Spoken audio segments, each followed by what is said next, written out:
Tell me that.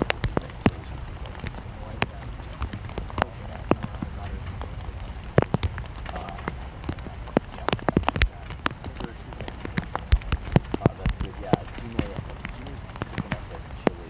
I wanted to do a traditional Texas chili, but my wife is not eating, so. Yeah, we have a good seasoned vegetarian. Old a vegetarian?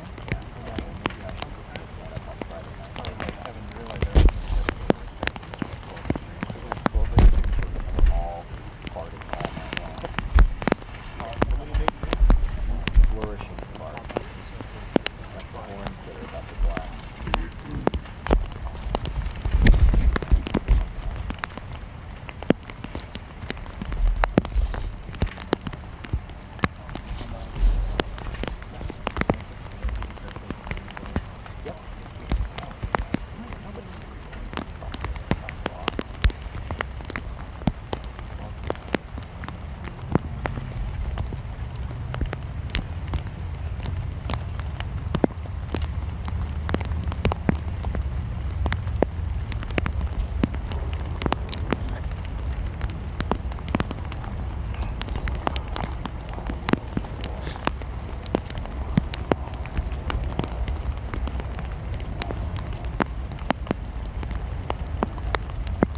He's coming.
Ladies and gentlemen, the President of the United States and First Lady Melania Trump, accompanied by the Crown Prince and Prime Minister of the Kingdom of Saudi Arabia.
Well, thank you very much, everybody. Thank you. What an honor. Well, this is a very special occasion, and it is indeed my honor to welcome to the White House a great friend and a man of leadership, vision, courage, and strength, His Royal Highness Crown Prince Mohammed bin Salman of the Kingdom of Saudi Arabia. And we had a big day today, a very big day for both countries. We've gotten to know each other well over the years, and he has become a true partner for peace and prosperity for our countries and for the world and for peace in the Middle East, which was a crowning achievement for both of us. And I just want to say that Crown Prince Mohammed, we're delighted to have you with us at the White House. Very special, very, very special.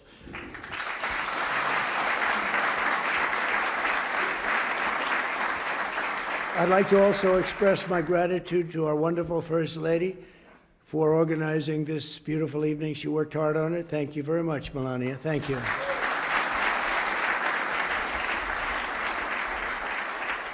And we're pleased to be joined as well by Vice President J.D. Vance and his magnificent wife, Usha. Thank you. Thank you, J.D. Speaker of the House, Mike Johnson, and his wife, Kelly. Thank you, Mike, wherever you may be. Thank you. Thank you, Kelly. Princess Rima. Thank you, Princess Rima. Such an incredible representative of your country. And you really are. We really appreciate it. Great job you do. And members of the Saudi delegation, we want to thank you very much for being with us. We spent a lot of time with you today in the cabinet. You're extremely good negotiators, that I can tell you. So I want to thank you. And we have so many other unbelievable dignitaries. I won't talk too much about you because we'll be here all night. This room is loaded up with the biggest leaders in the world, business, sports. You know, my son is a big fan of Ronaldo, wherever Ronaldo is here. Ronaldo. And Barron got to meet him, and I think he respects his father a little bit more now, just the fact that I introduced you. So I just want to thank you both for being here. Thank you very much. Really an honor. But I want to thank everybody because you do. You have the biggest business leaders in the world. You have the biggest leaders politically anywhere in the world. And I think it's a group that maybe to this extent has never come together quite like this. I only wish we had about 2,000 more seats. We would have filled every one of them 2 times over. But very soon you'll be having that, and we'll have to do another one in about 2 years from now. But we really do. We appreciate it very much. It's a special privilege to welcome His Royal Highness to Washington this year as we mark the 80th anniversary of the first meeting between U.S. President and a Saudi king. 8 decades ago in 1945, President Franklin Delano Roosevelt met with the Crown Prince's own grandfather, the founder of the Saudi Arabian incredible country, and that was King Abdul Aziz on the deck of the U.S. Navy cruiser, and a beautiful one at that. It has become known for that meeting all over the world. The two became immediate and warm friends, and in fact, when we were walking down the Presidential Walk of Fame today, I said, so which one, other than Trump, of course, because Trump absolutely is number one in this category, meaning friend to Saudi Arabia. I said, which is the greatest of the president's friends of Saudi Arabia? And I think you said, very truly, Franklin Delano Roosevelt. Now, he's a Democrat, so I don't know. But I understood it, and it's true. He was a great friend, and right now you have the best friend you've ever had. But ever since, our countries have been enduring partners, and together this evening, we're making that partnership closer and stronger than ever before, and we've never had the relationship, our countries, like this. We had four great years, but things happened today, and documents were signed, and we went through a lot during the first 9 months. And we have a very different Middle East than we had when I first came into office, like I would say day and night.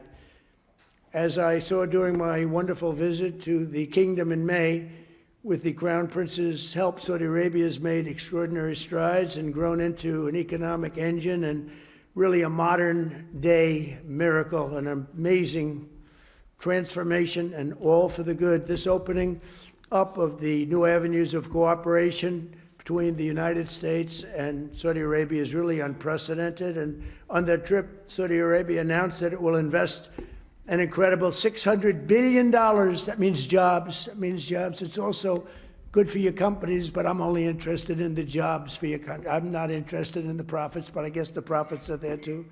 But $600 billion in the United States. And today I said, any way you can up that?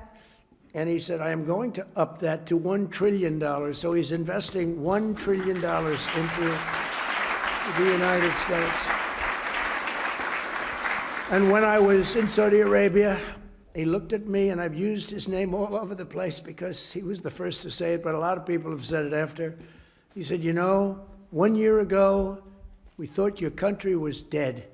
And now you have the hottest country anywhere in the world. We are the hottest country anywhere in the world right now. So I want to thank you for giving me one of the most effective lines that I have.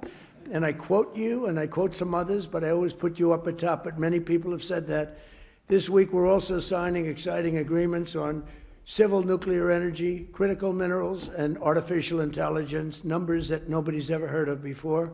And Jensen, I want to thank you. You had a great meeting of NVIDIA, wherever you may be, and I want to thank Tim Cook and Apple for all of the money that you're investing in the United States. They're both investing $600 billion, and we have numerous other companies in the room that are likewise investing large sums because they believe in what we are doing and what's taken place, this miracle that's taken place in the USA.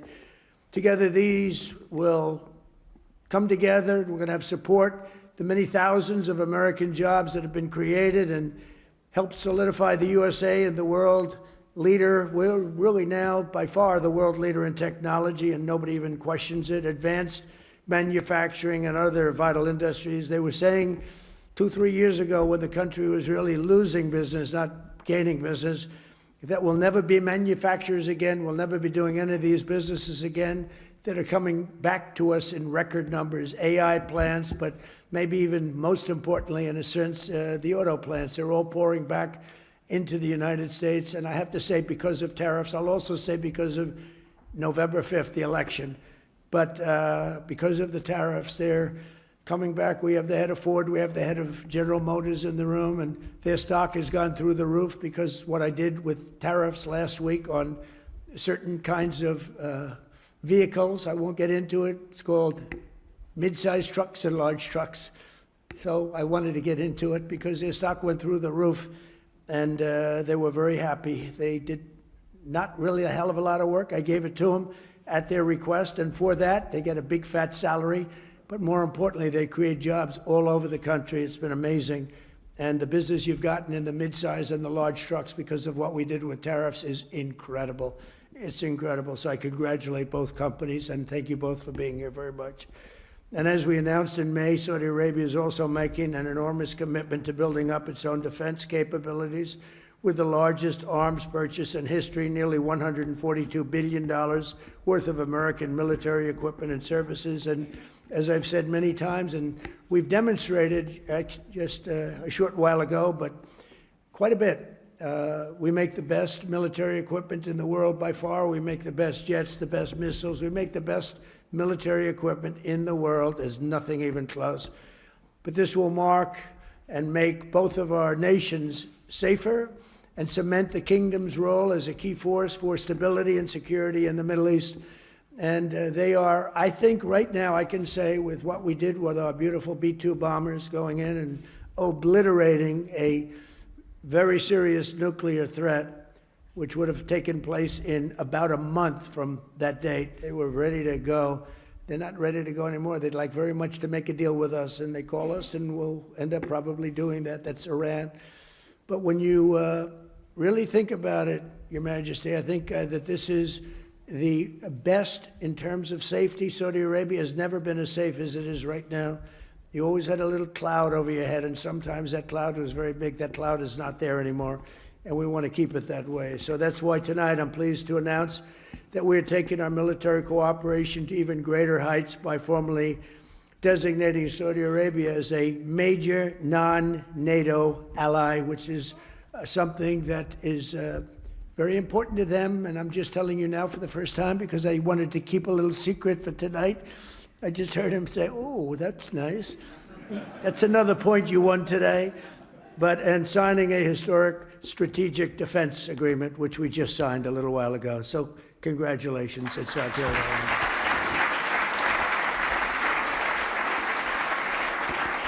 A stronger and more capable alliance will advance the interests of both countries, and it will serve the highest interest of peace, and we all share in peace, and we've never had and been so close to truly everlasting peace in the Middle East. All my life I've heard, oh, peace in the Middle East, but it'll never happen. We did it. Now we have to make sure it matures properly and is really as strong as we think it can be, but we've gotten all good signals. I want to just thank you for all the help, too. I want to thank the Crown Prince for the role he played in the transformational peace deal that was achieved last month, and so many of the other things that happened to end the war in Gaza. Gaza, while it looks a little bit messy, it has for many, many years, I will tell you, many decades, but it's getting very close to being perfected, and people are shocked. And even the great experts that have gone around criticizing badly every country and every president and everything, they're all saying that what's taking place in the Middle East is a miracle. They're just calling it a miracle, and we're going to make it a miracle, and we're very close to doing that. But as you know, all of the living hostages were returned to their families. We got all 20 out of 20. And likewise, this sounds terrible, but the parents of the dead people, young men, mostly young men, almost all young men, they wanted those bodies back as much as the parents of the living. The parents of the living would do anything to get their boy back, and they got him back. And the parents of the dead wanted them just as much. It almost seemed as though they wanted them more. And today, through the efforts of Steve Witkoff and Jared Kushner and Marco Rubio and everybody worked together. We worked so hard together. 2 more bodies were brought back, and we're up to almost the full count. I think we're too short right now, and a lot of work has been done by Hamas, and a lot of people said they wouldn't be doing that, but they did do it. And the bodies have been delivered to the families, to the mothers, to the fathers, and at least they can be in peace. It's amazing. It was a miserable period of time. We have 2 more to go, and I think we'll be getting them also. Not easy. That was not easy. Not an easy situation. I've met with many of those parents, and what a time they've had. But we also want to thank all of the people living in Gaza, the residents of Gaza, and they've, as you know, begun to move back to their homes, and a lot more safety. They said today a lot more safety than they've ever had before. It was a rough neighborhood, to put it mildly, and a lot of progress has been made with respect to Gaza and just about everything else we touch. Just yesterday, the United Nations Security Council formally adopted my peace plan and officially endorsed the Board of Peace. This is a board like no other. It will have the heads of major countries, I think all of the major countries. I hope Your Highness will be on the board. You'll accept, I hope. But the Board of Peace will be something that's never even been thought of before. And it's covering Gaza, but it'll end up covering large portions of the world. And I was honored to be chosen the chair of that Board of Peace. And I think you'll see something that nobody's ever seen before in terms of the status of the board. There will never be a board like the board that we're going to be announcing. Everybody wants to be on the board, and it'll end up being quite a large board because it'll be the heads of every major country, and the United Nations passed it. I guess unanimously, you can say. China, which was against it, took a pass, didn't vote against it, and Russia, which was against it, didn't vote against it. So we appreciate it because one negative vote and it doesn't happen. So people were shocked to see that it was approved, and that was a great honor. It's a great honor for me, I will tell you. I think it's something like nobody's ever even imagined. So it's called the Board of Peace, and watch for it because it's going to do some fantastic things. And I know we're both deeply committed to an enduring ceasefire. It grows into the beautiful, lasting peace, and we've got things going at numbers and far ahead of schedule that nobody thought was possible. So, Your Royal Highness, just as my predecessors and so many of the people that you know and love from a long time ago, they bonded with the U.S. and Saudi relationship, which was forged 80 years ago. You and I are strengthening and renewing the alliance, I believe, to levels that were far greater than what they had even 80 years ago, frankly. And we pray that we will be celebrated by our own descendants some days for this incredible relationship that's been built between the United States of America and Saudi Arabia. Someday they maybe will talk about us as being two wonderful men. Forget about great. Wonderful is okay. But two wonderful men that did tremendous work for their countries, and that bond is very important. Our friendship and blessings to America, to the Kingdom of Saudi Arabia, and to the world stand out and will always stand out to me. So I look forward to working with you, and we'll be here for 3¼ years. For the Trump, that's like an eternity. You know, for somebody else, that doesn't sound long. But we love doing it. We love, you know, we have an expression, make America great again. And that's what we're doing beyond what anyone even thought possible. So I just want to thank you for being a very big part of it. And I want to thank you for a $1 trillion investment and contribution toward our country. That's a lot of jobs. Thank you very much. Thank you. Please.